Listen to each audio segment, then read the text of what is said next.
सभी प्रशिक्षुओं का एक बार फिर से इस गणित के वीडियो में स्वागत है। पिछले वीडियो में हम सभी ने समांतर चतुर्भुज तथा समलंब चतुर्भुज के क्षेत्रफल के बारे में अध्ययन किया गया था और उनके सूत्रों का निगमन किया गया था और हमने पाया कि समांतर चतुर्भुज का क्षेत्रफल समांतर चतुर्भुज के आधार और उनकी ऊंचाई अर्थात समांतर भुजाओं के बीच की दूरी के गुणनफल के बराबर होता है तथा समलंब चतुर्भुज का क्षेत्रफल समांतर भुजाओं का योग तथा उनके बीच की दूरी अर्थात ऊंचाई के गुणनफल के आधे के बराबर होता है। इन सूत्रों का उपयोग करके हम आंकिक प्रश्नों को हल कर सकते हैं। आगे के कड़ी में हम सब एक विशिष्ट प्रमेय के बारे में अध्ययन करेंगे जो समांतर चतुर्भुज एवं त्रिभुज के क्षेत्रफल से संबंधित है। वो प्रमेय इस प्रकार है। प्रमेय एक ही आधार और समांतर रेखाओं के बीच बनी समांतर चतुर्भुजों का क्षेत्रफल या त्रिभुजों का क्षेत्रफल बराबर होते हैं अर्थात दो समांतर रेखाओं के बीच बने समांतर चतुर्भुजों का क्षेत्रफल समान होते हैं। इसी प्रकार एक ही समांतर रेखाओं के मध्य बने त्रिभुजों का क्षेत्रफल बराबर होते हैं जहाँ दोनों में आधार भुजा ओहनिष्ठ होंगे। अब इसे हम इस प्रमेय को सिद्ध करेंगे। दिया है एक समांतर चतुर्भुज जहाँ आधार उभयनिष्ठ है तथा एक ही समांतर रेखाओं के मध्य स्थित है। चित्र में L और M दो समांतर रेखाएं हैं। इनके मध्य समांतर चतुर्भुज ABCD तथा समांतर चतुर्भुज ABEF बने हुए हैं।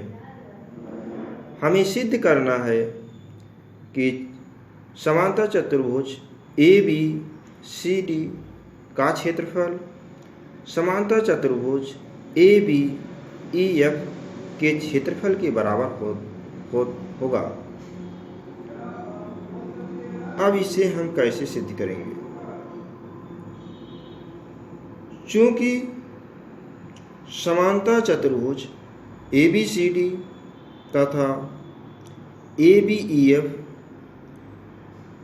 AB तथा समांतर रेखाओं L तथा M के मध्य स्थित हैं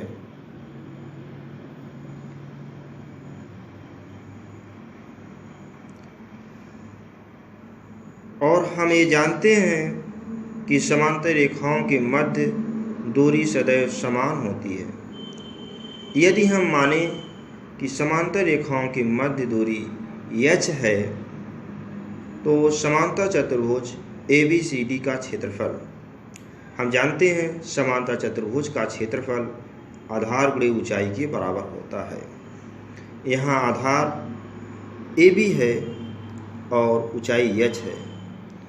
अतः समांतर चतुर्भुज ABCD का क्षेत्रफल A गुणे BH होगा। इसी प्रकार समांतर चतुर्भुज ABEF का क्षेत्रफल बराबर हो जाएगा आधार गुणे ऊंचाई बराबर AB गुणे H। यहाँ चित्र में देखते हैं कि चतुर्भुज ABCD तथा ABEF में दोनों की आधारभुजा AB दोनों में कॉमन है, उभयनिष्ठ है, और दोनों के बीच की समांतर भुजाओं के बीच की दूरी अर्थात समांतर चतुर्भुज की ऊंचाई h है। इसलिए दोनों समांतर चतुर्भुजों का क्षेत्रफल AB गुणे h के बराबर हुआ।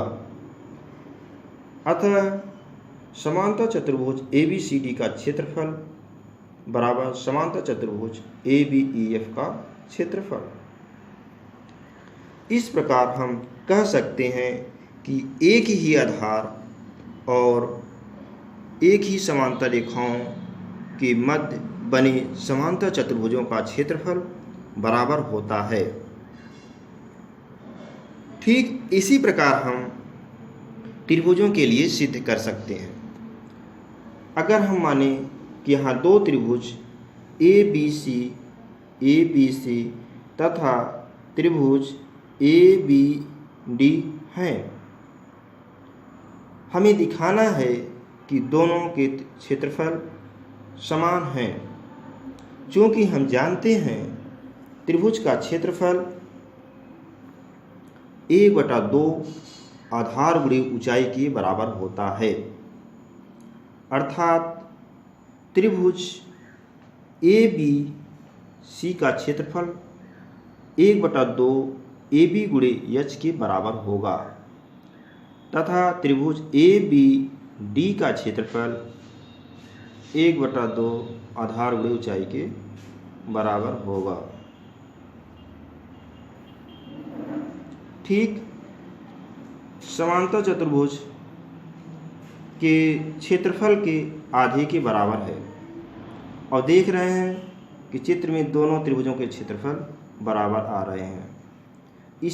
अतः हम कह सकते हैं कि एक ही आधार और एक ही समांतर रेखाओं के मध्य स्थित त्रिभुजों के क्षेत्रफल समान हो सकते हैं। समान होते हैं, हो सकते हैं नहीं, होते हैं। अतः चाहे समांतर चतुर्भुज हो चाहे त्रिभुज हो, अगर दोनों का आधारभुजा एक है और एक ही समांतर रेखाओं के मध्य स्थित हैं तो दोनों के क्षेत्रफल हमेशा बराबर होंगे।